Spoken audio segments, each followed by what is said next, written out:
Right. So we're going to look at a specific form of resistance, which you may have heard the expression, I'm spiritual, not religious. And a lot of people are going that way, understandably so, because there's been so much abuse in the name of religion, so much misuse of force, and specifically in the West, that resisting the Bible is understandable, expectable, speaking of Newtonian physics. So let's see if there can be a redirect. Again, would someone like to discover this page aloud? Again, ask a question on what you may not be understanding and be willing to be interrupted. I can read. Awesome. Thank you, Kim. Yeah. So resisting the Bible. I can calculate the motion of the heavenly bodies, but not the madness of people. Isaac Newton. And not the truth. Yeah, I'm like just taking a pause on that. Yes, Yeah, okay. I mean, for such a genius to make that admission, that's actually quite beautiful. Yeah. Thank you for feeling that too. Yeah. I am insane when I make myself feel guilty from believing that I made an unforgivable error. Once again, I allowed myself to make choices that devolve me and ignored that I am here to acquire divine power. So do you have that experience of making yourself feel guilty because you made an error? Yes. Okay. Okay. Please continue. I wouldn't make these unsound choices if I knew that it is my nature to be love, and if I weren't dreaming of separation. In my understanding, time is money. These are the two gods I serve. I am yet to feel another plane of existence, a promised land where my word becomes so transparent it is unsaleable. So stop here. The Bible is structured. What does it mean to you? A promised land where my word becomes so transparent, it is unsellable. What does that mean? What does that imply?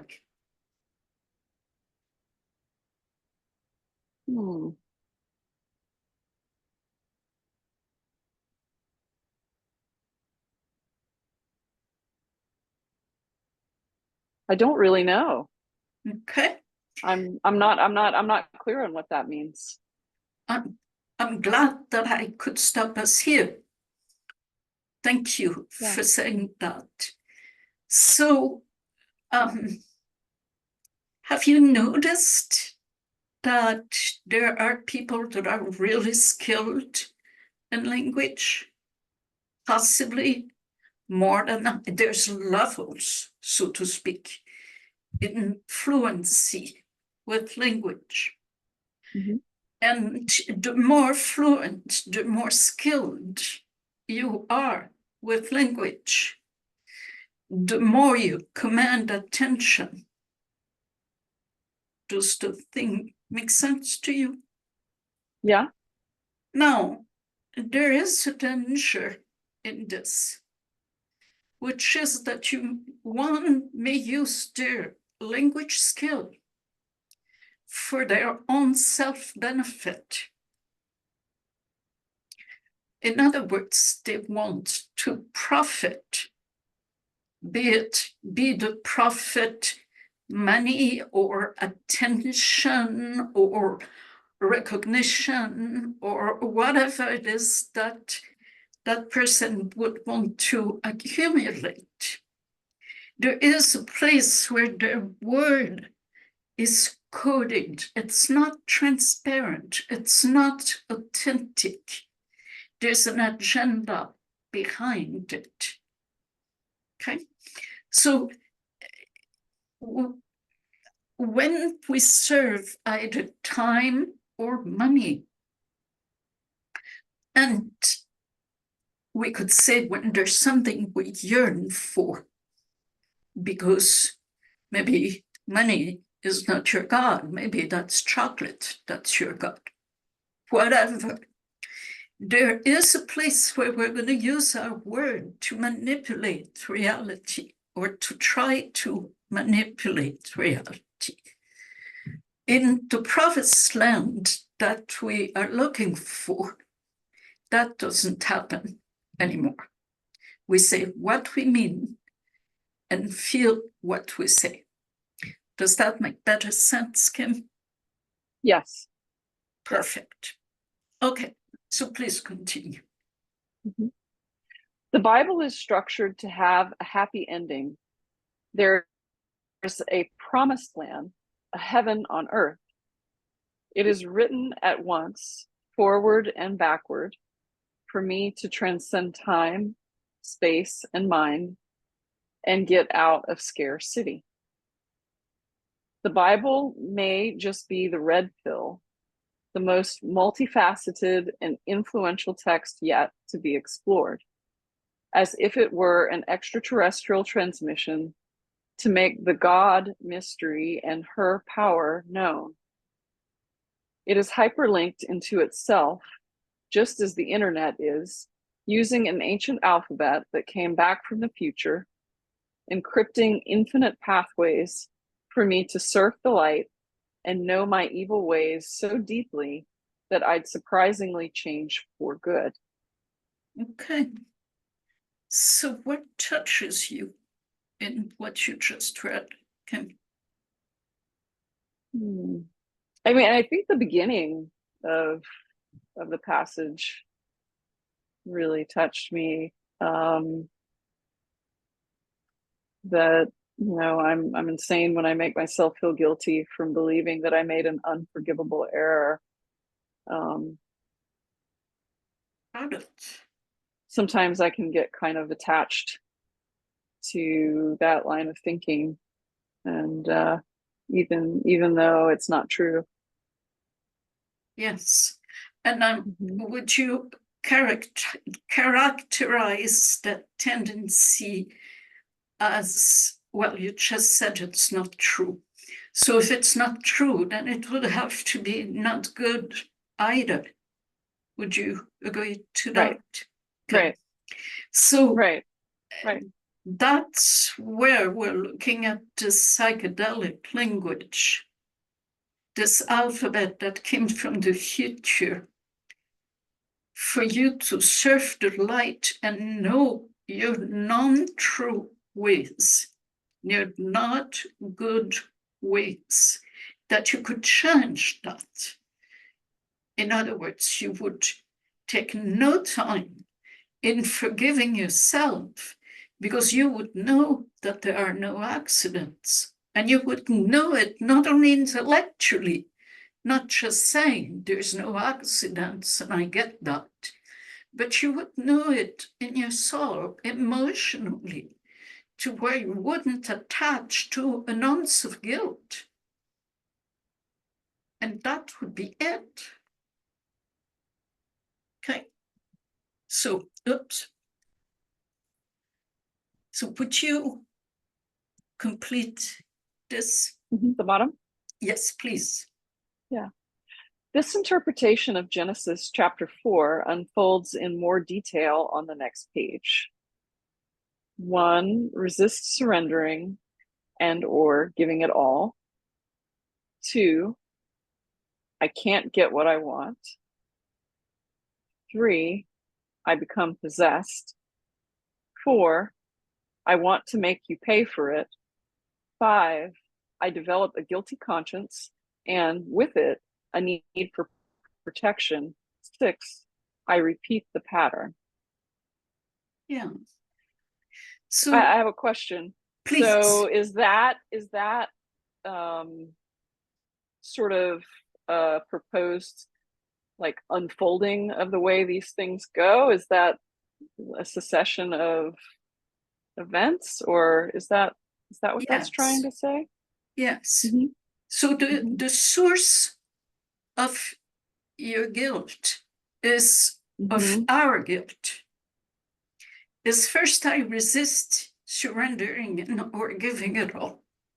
So Mhm. right now, and as Kim does this process, please everyone ask yourself the same question. Okay. Right now, what is it that you resist giving? What are you protecting? What are you not surrendering? Do you have an idea in your mind? Mhm. Yes? Hmm.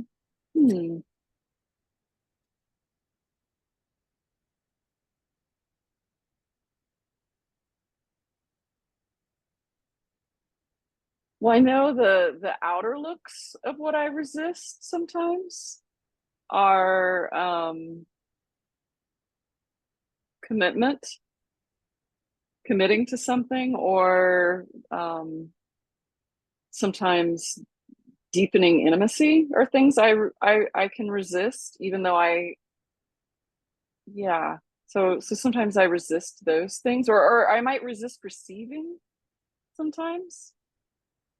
Um, Or you I don't might know. I've kind of resist. I didn't re, hear the re, third re, thing. re, receiving things. Like sometimes I ask for something that Okay. I want, and it Yeah, comes to me, and then I am you kind disagreed. of like, yeah, I get scared, or like I don't know, can I really have this, or Right. can, you know, is it the thing? And I can kind of like get into my head a lot. Yeah. So. So I would call that this is the result of a guilty conscience. Like there's Mhm. something about you that you feel guilty about. That's what separates you from intimacy or from committing or from being worthy to receive. But what you're looking for in answering the question, what is it that Mhm. you resist surrendering and or give it all? I'm going to give you 4 karmic areas that are 4 karmic areas for all of us. Mhm. Family. I'm resisting letting go of mommy and daddy. I'm resisting letting go of my impression of my brother. I'm resisting letting go of, what the comfort that they give me. So that would be family. Food. I'm resisting to give up coffee. I'm resisting to give up overeating. I'm resisting to give up sugar. That would be something I'm not surrendering, which I know I am to do. My heart tells me what to do, but I don't want to do it. Money. I'm resisting giving money to the poor or whatever it is. I'm resisting asking for a raise. I am not surrendering my money, be it the abundance of it or the lack of it. Sex. I'm resisting letting go of my partner. I know this is not the right partner for me, but I don't want to hear it. Or I'm resisting letting go of the idea that my partner, someone out there, is going to save me. So think of, and it may be that you have some form of resistance in all those lists, but let's say that I'm resisting no longer drinking coffee. Then what that's going to create in my mind is I can get what I want. Because you see, my heart or my angel is on my shoulder saying, this is your recipe for happiness. Give up coffee. And I'm like, I'm not ready. Well, the direct result is now I believe I can't. I have this belief that no matter what it is that I want, I can't get it. And that belief becomes so big that I become possessed. And I start looking at other people that have what I think I want. And I start becoming envious or jealous or curious, but separated and possessed by this illusion. So now, if this continues, you see, we can stop at any time. I can realize that I need to stop coffee and stop it. And then somehow I will stop believing that I'm incapacitated. I will not become possessed. But if I embrace my inability to get what I want, I don't become possessed. If I don't embrace that, I do become possessed. I can now either feel and embrace what that feels like, really want it, or I can go to step 4. Now I'm going to make you pay for my pain. Again, I can embrace that desire for retaliation, or I can pretend it's not here. Keyword, pretend. And that's how I will develop the guilty conscience. And as soon as I'm guilty, I'm going to need protection. That comes together. If there's guilt in my space, I'm going to imagine that I'm going to be punished, and I will need to protect. Thus, the challenge was intimacy, because I need to protect myself. And unless I drop it, the guilty conscience and the need for protection, I will repeat the pattern. I resist surrendering and or giving it all. I can't get what I want. I become possessed. I want to make you pay for it. I develop a guilty conscience, and with it, a need for protection. I go into the repeat on and on and on again. And what we are saying is this succession, and therefore a way to understand it and stop it, get out of that vicious loop, is exactly what Genesis chapter 4 is about. And that's what we bring in no longer resisting the Bible, is seeing the depth of his wisdom